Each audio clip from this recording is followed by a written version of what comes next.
Programme good morning Karachi में एक दफ़ा फिर आपको खुशामदीद। और ब्रेक पे जाने से पहले कुछ मामला ज़ेर बहस आए और हमारी कोशिश ये होती है कि ज़्यादा से ज़्यादा आपके सेहत के हवाले से जो मामला हैं उसके ऊपर गुफ्तगू की जाए।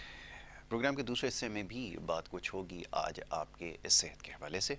सेहत के हवाले से ख़ास तौर पर जो सवालात हमारे पास पहले से मौजूद हैं उनको कोशिश करेंगे प्रोग्राम में शामिल करें। मोअज़्ज़ज़ मेहमान डॉक्टर मोहम्मद फ़हीम इदरीसी साहब तशरीफ़ फरमा हैं। पहले मोअज़्ज़ज़ मेहमान को खुशामदीद कहूँगा और उसके बाद फिर गुफ्तगू के सिलसिले को आगे बढ़ाएंगे। बहुत शुक्रिया जी, बड़ी नवाजिश प्रोग्राम में वक्त देने के लिए।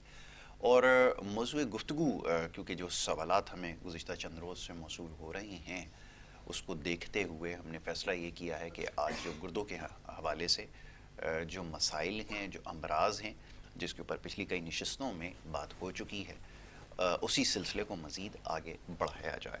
तो डॉक्टर साहब से मैं चाहूँगा कि ज़रा इस मामले पर गुफ्तगू की जाए कि ख़ास तौर पे जो पेचीदा अमराज हैं इसमें जिसकी वजह से जो मरीज़ हैं उनको डायलिसिस की तरफ जाना पड़ता है, वो क्या वजूहात हैं, क्या अवामिल हैं और उनसे कैसे बचा जा सकता है, इस पे हम गुफ्तगू करेंगे। जी बिस्मिल्लाह। नहमदुहु व नुसल्ली अला रसूलिल करीम अम्मा बाद फ़ौज़ु बिल्लाहि मिनश शैतानिर रजीम बिस्मिल्लाहिर रहमानिर रहीम। डॉक्टर फ़हीम हर्बलिस्ट का आपको, तमाम देखने वाले नाजरीन को, यासिर भाई को, K21 की हमारी पूरी टीम को, और ख़ास तौर पे वो नाजरीन जो कि सोशल मीडिया पे, चाहे वो K21 के प्लेटफार्म हो, इंस्टाग्राम, फेसबुक, यूट्यूब, ट्विटर या डॉक्टर फ़हीम हर्बलिस्ट का प्लेटफार्म हो, हमसे कनेक्टेड रहते हैं।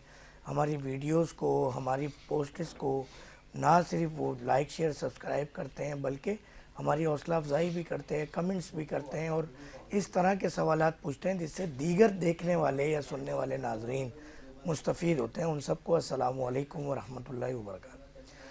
बाद सलाम अर्ज़ ये है कि आज का जो टॉपिक डायलिसिस के हवाले से जो क्यूरीज़ हैं, क्वेश्चंस हैं आप लोगों के, क्योंकि ये मसला ऐसा होता जा रहा है कि इस वक्त पाकिस्तान में अगर हम कहें कि दूसरा या तीसरा मूजी मर्ज़ बहुत तेज़ी से फैल रहा है तो वो है गुर्दे की ख़राबी।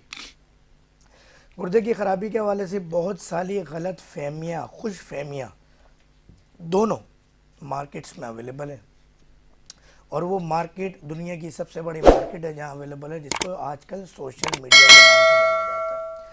हमारे यहाँ कदम कदम पर बहुत सारे मीडिया हाउसेस हों या कोई कंपनीज़ हो, अपने सोशल मीडिया पेजेस की, अपने चैनल्स की प्रमोशन के लिए कोई भी चलती पूरती सुनी सुनाई बात को सुनकर देखकर वो पोस्ट कर देते हैं ताकि हमारी पोस्ट जो है ज़्यादा से ज़्यादा लाइक शेयर सब्सक्राइब हो, हमें ज़्यादा से ज़्यादा जो है वो यूज़र्स मिलें और हमारा जो लोगो लगा हुआ है या हमारा जो नाम है वो प्रमोट हो।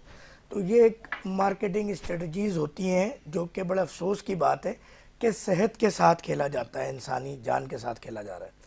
तो उसके लिए मैं अपने इस टॉपिक का बाकायदा आगाज़ करूँगा उस हदीस शरीफ से कि जो जिस्म के आज़ा के बारे में ना जानता हो, दवा की माहियत ना जानता हो, अगर वो इलाज करे तो अपना ठिकाना जहन्नुम में देखे। ये आका जी सल्लल्लाहु अलैहि वसल्लम की हदीस शरीफ है।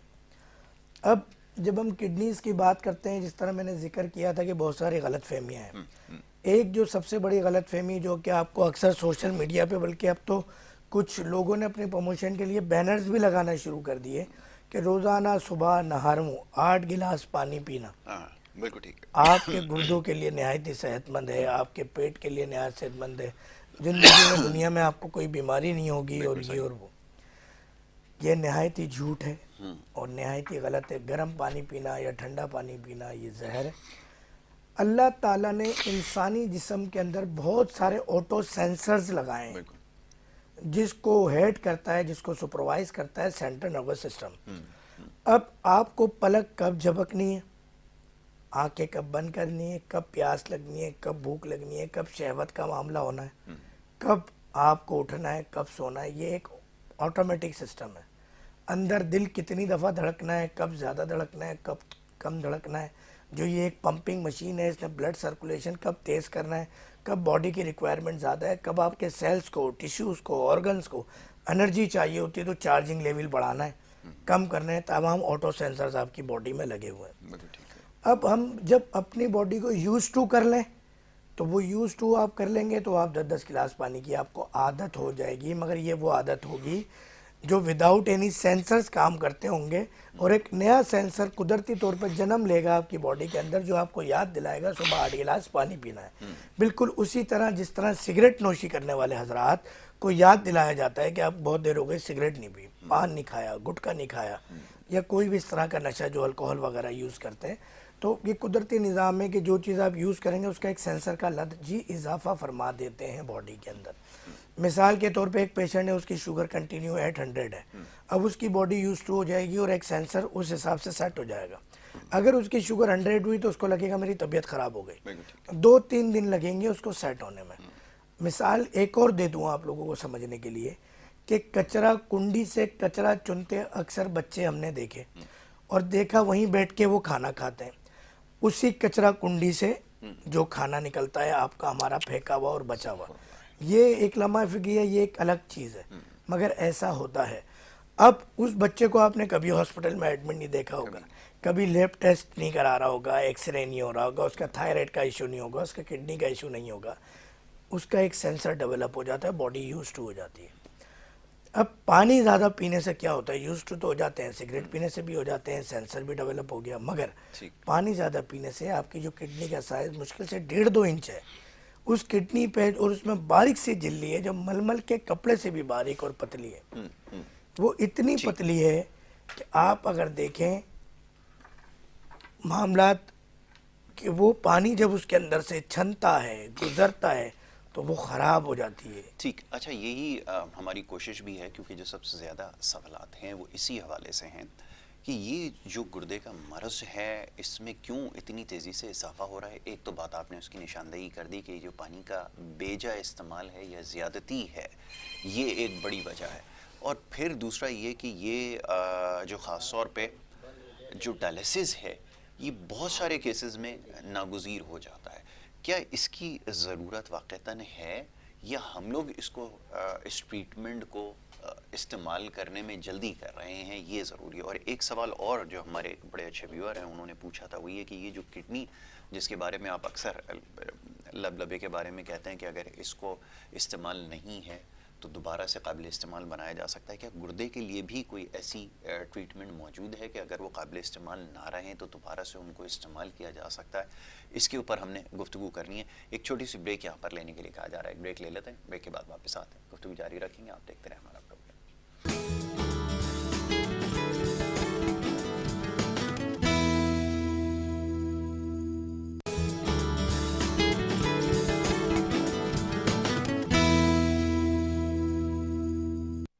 वेलकम बैक जी, एक दफ़ा फिर आपको खुशामदीद कहेंगे। ब्रेक पे जाने से पहले गुफ्तगू का सिलसिला जारी था। डॉक्टर मोहम्मद फ़हीम इदरीसी साहब तशरीफ़ फरमा हैं और बात हो रही थी मुख्तलिफ बीमारियों के हवाले से, और ब्रेक पे जाने से पहले जो सवाल था वो गुर्दे के मरज़ के हवाले से और उसके मुख्तलिफ अमराज के हवाले से। जी डॉक्टर साहब फरमाइए। बात ये हो रही थी कि जो आपकी तरफ से मज़ीद सवालात आए लोगों के, देखिए इसका इलाज तो मुमकिन है, मगर इलाज से पहले एक तो गलत फहमियों को मैं मज़ीद वो डिस्कस करूँगा। एक और गलत फहमी कि हकीम की दवा खाकर गुर्दे फेल हो जाते हैं।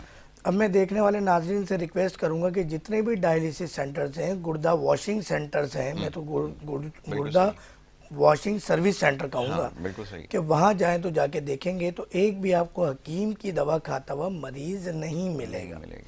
एक और बड़ी गलत फहमी है कि कुछ इजाद बनाते हैं हकीम जो नहायत ही ख़तरनाक है। तो फिर एक चीज़ और नॉलेज में इजाफा करूँ कि आपकी अंग्रेज़ी अद्वियात के अंदर जितने भी folic acid type, iron type चीज़ें दी जाती हैं, ये वही कुश्ते हैं जो हर्बल के कुश्ते हैं जो दिए जाते हैं। ठीक है, अब हम इलाज की तरफ आते हैं। इलाज का इशू ये है इसका, गुर्दों के इलाज का, कि सबसे पहले तो ये समझ लें कि ये जो हम गलत चीज़ें खाते पीते हैं, लाइफ स्टाइल ख़राब कर देते हैं, नेचुरल ज़िंदगी को छोड़ देते हैं, पानी का बेदरग इस्तेमाल करते हैं, विदाउट एनी रिक्वायरमेंट हम कोई भी चीज़ करते हैं, तो उसका जो साइड इफ़ेक्ट होता है, किसी भी पेशेंट के अगर डायलिसिस शुरू हो जाए तो उसकी उम्र सिर्फ 2 साल बचती है। बिल्कुल ठीक है, ये एवरेज है कि अगर आज किसी भी मरीज़ का डायलिसिस शुरू हो गया है, गुर्दे की वॉशिंग सफाई शुरू हो गई है, चाहे वो महीने में एक दफ़ा हो रही हो, 15 दिन में, हफ्ते में एक दफ़ा, हमने एक तो ट्रीटमेंट कर रहे हैं। अल्हम्दुलिल्लाह ट्रीटमेंट का रिज़ल्ट कई दफ़ा डिस्कस हुआ। बिल्कुल ठीक है। हमारे पास पेशेंट अभी लास्ट 15 डेज़ पहले एक 16 पॉइंट समथिंग क्रेटिनाइन के साथ जब आया, तो अल्हम्दुलिल्लाह 15 डेज़ की दवा से उसकी मेडिसिन, उसका जो क्रेटिनाइन है वो 1.7 हो गया। तो डायलिसिस से 15 दिन में छुटकारा मिल गया। अच्छा, डायलिसिस के पेशेंट को होता क्या क्या है, उसका ब्लड प्रेशर बढ़ता है, पेशाब आना उसको कम हो जाता है। अब इन मसाइल के लिए ये सिम्टम्स हैं, हाथ पांव सूज जाते हैं। हमने बाथिंग टब का आगाज़ किया अपने क्लिनिक के अंदर, जिसमें मेल और फीमेल सबके लिए डिफरेंट सिटिंग्स एरियाज़ हैं, बाथिंग एरियाज़ हैं। उसमें होता क्या है कि हम ब्लड प्रेशर, शुगर चेक करते हैं और पेशेंट को कहते हैं क्रेटिनाइन आप चेक करवा के आ जाए टेस्ट। ठीक है। और सिर्फ वन सिटिंग के अंदर अच्छा। उसका क्रेटिनाइन भी बेहतर होता है। ब्लड प्रेशर, अगर वो बाथिंग टब में 2 घंटे का टाइम होता है, 40 to 45 सेंटीग्रेड के अंदर हमें पेशेंट को बिठाना होता है गर्दन तक। उसके बाद जब पेशेंट बाहर आता है उसका ब्लड प्रेशर कंट्रोल होता है, हाथ पांव जो सूजे हुए होते हैं वो बेहतर हो जाते हैं। क्रेटिनाइन आप जाके टेस्ट करवाते हैं तो वो भी कदरे नामुमकिन वाले जो फिगर्स होते हैं वो नज़र आ रहे होते हैं, जो कि खुदा नबी करीम सल्लल्लाहु अलैहि वसल्लम का मौजज़ा है।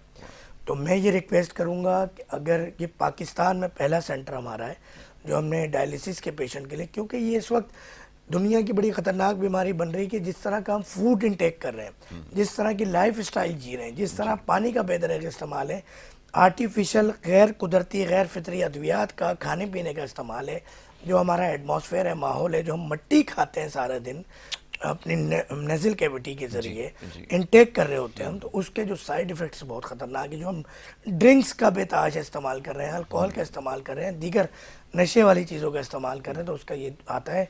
और अल्हम्दुलिल्लाह वेरी फर्स्ट डे डायलिसिस से पेशेंट की जान छुट जाती है। शुगर का अच्छा, अक्सर पेशेंट शुगर के होते हैं जो डायलिसिस के होते हैं, 50, 60, 80% ये क्यों अद्वियात का बेदरेग इस्तेमाल करने से भी पेशेंट के गुर्दे ख़राब हो जाते हैं। तो ये एक अवेयरनेस के लिए ये सेगमेंट बड़ा ज़रूरी था जो हमने फर्स्ट सेगमेंट, और लोगों के सवालात थे, चीज़ें थी कि गुर्दों का मर्ज ठीक हो सकता है, डायलिसिस से छुटकारा एक दिन में मिल सकता है, मगर अगर आपने लैब टेस्ट करवाना है तो नाम चेंज करा के नई जगह से करवाइएगा, क्योंकि वहाँ चीज़ें फीड हो जाती हैं। बाज़ औक़ात उनको कोई इमरजेंसी कुछ हो, पुरानी रिपोर्ट के कुछ पॉइंट्स आगे पीछे करके निकाल देते हैं वो, क्योंकि कभी भी क्रेटिनाइन कम नहीं होता, यूरिया जो है वो कम नहीं होता। और मैं आज आपको बता दूं कि इसकी जो नॉर्मल रेंज होती है क्रेटिनाइन की 1.5 होती है और यूरिया की 50 होती है, मगर अमूमन जब ये 5+ हो जाता है क्रेटिनाइन और 200 प्लस हो जाता है यूरिया, तब जाके रिपोर्ट्स के अंदर आ रहा होता है। क्योंकि गुर्दे के जब हम टेस्ट कराते हैं बहुत कम होता है कि वो 1.5 के बाद 2 पे आ रहा हो, 2.5 पे आ रहा हो। जब केस बिगड़ जाता है, हाथ से निकल जाता है और फिर डॉक्टर्स कहते हैं कि आपके अब गुर्दे वॉश होंगे, गुर्दों की सफाई होगी, पेशेंट बिल्कुल ढल जाता है, बिल्कुल पीला पड़ जाता है, किसी काम का नहीं रहता। इस मूजी मर्ज से जान छुड़ाने का भी एक बेड़ा हमने पाकिस्तान में उठाया है। अभी स्टार्ट में हमने ये अंचोली फटेलवी area block 20 herbal hills clinic है हमारा, तो वहाँ पे हमने स्टार्ट किया है और सुबह 10 से लेकर रात 10 बजे तक ये फैसिलिटीज़ अवेलेबल हैं। तो आप आके वहाँ पर मुस्तफ़ीद हो सकते हैं और जितने भी डायलिसिस के पेशेंट हैं वो इससे मुस्तफ़ीद हों और लोगों को बताएं, ताकि जो डायलिसिस के पेशेंट की 2 साल की सिर्फ लाइफ रह जाती है तो उससे बेहतरी हो सके। बिल्कुल ठीक है। अच्छा, अब ये जो पहले से डायलिसिस पर हैं, क्या वो इन ट्रीटमेंट से फ़ायदा उनको हो सकता है? ये भी मैं चाहूँगा थोड़ी सी। वेरी फर्स्ट डे फ़ायदा होता है, पहले दिन ही मैंने बताया कि जब आप पहली दफ़ा आएंगे क्लिनिक, कुछ हम अद्वियात स्टार्ट करेंगे और जैसे ही बाथिंग टब के अंदर पेशेंट लेटेगा उससे पहले हम उसका बीपी लेंगे, हाथ पाँव की सूजन चेक करेंगे, पिक्चर लेंगे और उसको कहेंगे क्रेटिनाइन करवा कर आए। बिल्कुल ठीक है। और वापस जाके भी करवा ले टेस्ट। ठीक है, तो ये साबित हुआ कि जनाब अगर जो पेशेंट पहले से ट्रीटमेंट करवा चुके हैं, डायलिसिस उनका हो चुका है, तो कहा यह जाता है, ख्याल ये है कि डायलिसिस पे जाने के बाद फिर वापसी नामुमकिन होती है, तो ये अब हम भी दूर हो गया। तो ये जनाब मसाइल हैं और इसके साथ साथ जो दीगर मसाइल हैं ज़रा उसके ऊपर भी बात कर ली जाए। जो ख़ास तौर पे पथरी के जो पेशेंट हैं उनके बारे में मैं चाहूँगा ज़रा बात हो जाए कि उनकी ट्रीटमेंट कैसे की जाती है, क्या उनके लिए भी ये तरीक़ाकार है जिससे पथरी जो है वो ज़ाहिल हो जाती है, क्योंकि यहाँ पर सबसे ज़्यादा जो केसेस आए हैं अभी गुज़िश्ता दिनों में रिपोर्ट हुए हैं वो कि इसमें किडनी के अंदर जो स्टोन्स बन जाते हैं उसके भी हैं। जी, इसकी भी 2-3 गलत फहमियाँ हैं। पहली गलत फहमी तो ये है कि छोटी छोटी जो कंक्रीट कहते हैं उनको छोटा छोटा बारीक ज़र्रात होते हैं, उसको भी हमारे डॉक्टर्स देखने के बाद पथरी कर देते हैं और ऑपरेशन करने के लिए पेशेंट को ले जाते हैं।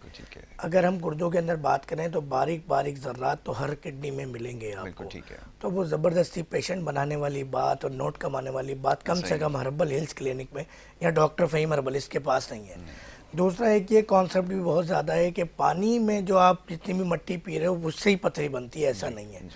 आप हरे पत्ती की सब्जियां ज़्यादा खाएंगे पथरी बनेगी। बिल्कुल। अगर आप टमाटर ज़्यादा लेंगे तो पथरी बनेगी। आप पान गुटखे खाएंगे तो पथरी बनेगी। आपको अगर गैसेस रहती हों और स्टमक डिस्टर्ब हो तो सबसे बड़ी वजह स्टोन की, चाहे वो गाज स्टोन हो चाहे वो किडनी स्टोन हो, ये वजह है। बिल्कुल और ठीक हम है। क्या करते हैं कि जिस तरह पथरी बनती है उसको उसी तरह डिज़ोल्व करते हैं दवाओं से। तो उसके लिए बाथिंग टब का किरदार नहीं है, उसके लिए फिर मेडिसिन देते हैं। और मेडिसिन अल्हम्दुलिल्लाह के जरिए। अगर पित्ते की भी पथरी है तो वो भी अल्हम्दुलिल्लाह निकल जाती है। अब सवाल ये पैदा होता है कि भाई उसकी तो जगह ही नहीं है, कोई रास्ता नहीं, निकलेगी कैसे? तो मेरा ये सवाल है उसके जवाब में कि सर ये रास्ता था कैसे जो उसके अंदर पथरी बनी और गई कैसे? गई कैसे? तो वो जिस तरह बनी हम उसी तरह डिस्ट्रॉय करते हैं। पित्ते की पथरी हमेशा गैसेस से बनती है। बिल्कुल ठीक है। जितने भी मरीज हैं पित्ते की पथरी वाले वो अभी लाइव आए, कॉल पे आए, हमसे बात करें, बताएं कि ठीक है। उनको गैसेस होती हैं या नहीं, स्टमक नहीं डिस्टर्ब होती। होता है या नहीं होता है। बिल्कुल ठीक है, पहले कॉलर है उन्हें शामिल करते हैं। जी अस्सलाम वालेकुम। जी अस्सलाम वालेकुम। वालेकुम अस्सलाम सर, जी कैसे कौन? हैं आप? बिल्कुल ठीक ठाक। कौन और कहाँ से बात कर रहे हैं, फरमाइए। जी मैं मोहम्मद इरफान सुल्तानी बात कर रहा हूँ कराची से। जी जी फरमाइए सुल्तानी साहब।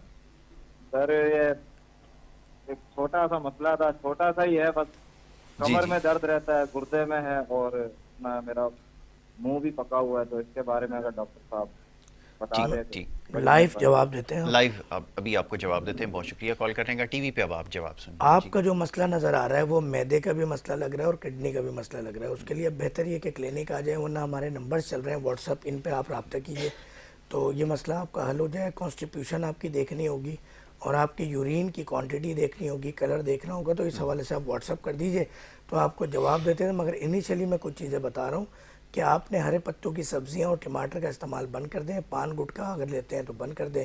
पानी अगर आप मटके का नहीं लेते तो मटके का साफ़ छना हुआ उबला हुआ पानी शुरू कर दें। मैं मिनरल वाटर की तरफ नहीं जाऊंगा क्योंकि मिनरल वाटर भी एक बीमारी है और गुर्दे फेलियर के अंदर मिनरल वाटर का बहुत बड़ा किरदार है। ये एक बड़ी सख्त और कड़वी बात हो जाएगी जिस पे हमारे बहुत सारे साथी जो कि पानी पाकिस्तान जैसे मुल्क में बेच के ही उनका गुजर बसर है, उन बेचारों को बड़े मसाइल हो जाएंगे। चाहे हमारे हुकूमती मामलात हों चाहे निचले तबके के लोग, पानी बेच बेच के ही हमारा गुजारा हो रहा है। कुछ साथियों का, दोस्त का, जो कि हमारे जिस्म का हिस्सा है, क्योंकि हदीस शरीफ के मफहूम में है कि तमाम मुसलमान एक जिस्म के मानिंद हैं। तो किसी एक को तकलीफ़ होती है तो दूसरे को तकलीफ़ होती है, और कोई एक गुनाह करता है तो हम भी कहीं उसके हिस्सेदार ना बन जाए, तो इसलिए उसकी बिल्कुल ठीक। अवेयरनेस ज़रूरी होती है। बिल्कुल ठीक है।